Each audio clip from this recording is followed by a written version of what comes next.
এবার না তুই তো খুব জ্ঞানী, এমন একটা কবিতা ক যে কবিতার মধ্যে 64টা জেলার নাম আছে। ছন্দে সুরে বলছি আমি সকল জেলার নাম, তাল মেলাতে সবার আগে আসলো কুড়িগ্রাম।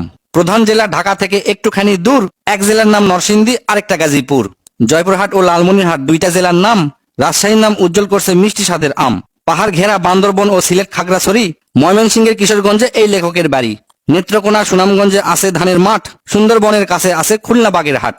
ভোলা এবং বরিশালে আছে অনেক নদী, পাবনায় আছে পাগলাগারদ, বগুড়ায় আছে দধি। পাশাপাশি দুইটা জেলা টাঙ্গাইল জামালপুর, আরো দুইটা জেলা হলো কুষ্টিয়া যশোর।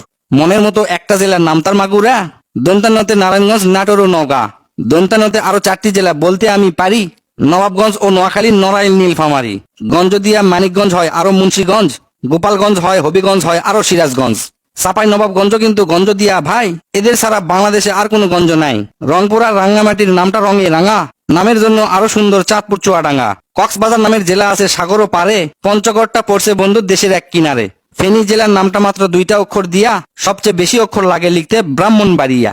6টা অক্ষর লিখতে লাগে মৌলভীবাজার, এদিক থেকে শরীয়তপুর সমান তাহার। শেষের দিকে এসে দেখি বসছে পুরের মেলা, নামের শেষে পুর লাগানো অনেকগুলো জেলা। পুর দিয়ে ভাই শেরপুর আছে পিরোজপুর, মেহেরপুর ও মাদারীপুর আরো দিনাজপুর।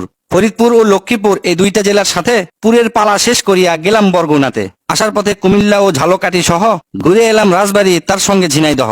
গাইবান্ধার নাম বাদে থাকে আর মাত্র এক হালি, তাদের মধ্যে একটা জেলার নাম পটুয়াখালী। এখন শুধু বাকি আছে 3টা জেলার নাম, এদের মধ্যে একটা জায়গা হইল চট্টগ্রাম। সাতক্ষীরায় আর ঠাকুরগাঁয়ে হইল এই কবিতার শেষ। এদের নিয়েই গড়া আমার সোনার বাংলাদেশ।